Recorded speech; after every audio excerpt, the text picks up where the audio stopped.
గుంటూరు జిల్లా లక్ష్మీపురంలో జరిగిన ప్రమాదంలో మరణించిన వారి కుటుంబాలకు 25 లక్షల ఎక్స్‌గ్రేషియా ఇవ్వాలని డిమాండ్ చేశారు వైసీపీ నేత బొత్స సత్యనారాయణ. ప్రమాదంలో మరణించిన వారి కుటుంబ సభ్యుల్లో ఒకరికి ఉద్యోగం ఇవ్వాలన్నారు. ఘటనకు బాధ్యులైన వారిపై చట్టపరమైన చర్యలు తీసుకోవాలని డిమాండ్ చేశారు బొత్స. చర్యలు తీసుకోవాలి, వెంటనే అతను వచ్చి అరెస్ట్ చేయాలి. ఎవరైతే చనిపోయారో ఆ కుటుంబాలకు వచ్చి వాళ్ళకి ఉపాధి కల్పించే అవకాశం ప్రభుత్వ ఉద్యోగాన్ని వెంటనే ఇవ్వాలి. ఒక్కొక్క చనిపోయిన వారికి ఎక్స్‌గ్రేషియా కింద 25 లక్షలు ఇవ్వాలని చెప్పని ఇవాళ కుటుంబ సభ్యులందరూ కూడా కోరుతున్నారు. దాన్ని మేము పూర్తిగా సమర్థిస్తున్నాం. ప్రభుత్వ అధికారులతో కూడా చర్చిస్తున్నాం. ఆ పని వెంటనే చేయాలని, ఉద్యోగం ఇవ్వాలి, 25 లక్షల రూపాయలు ఎక్స్‌గ్రేషియా ఇవ్వాలి.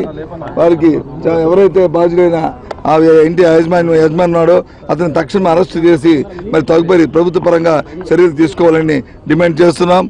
ఆ చనిపోయిన కుటుంబాలకి మరి వాళ్ళకి ప్రగాఢ సానుభూతిని తెలియజేస్తూ చనిపోయిన వారి ఆత్మ శాంతి చేకూరాలని ప్రార్థిస్తున్నాం.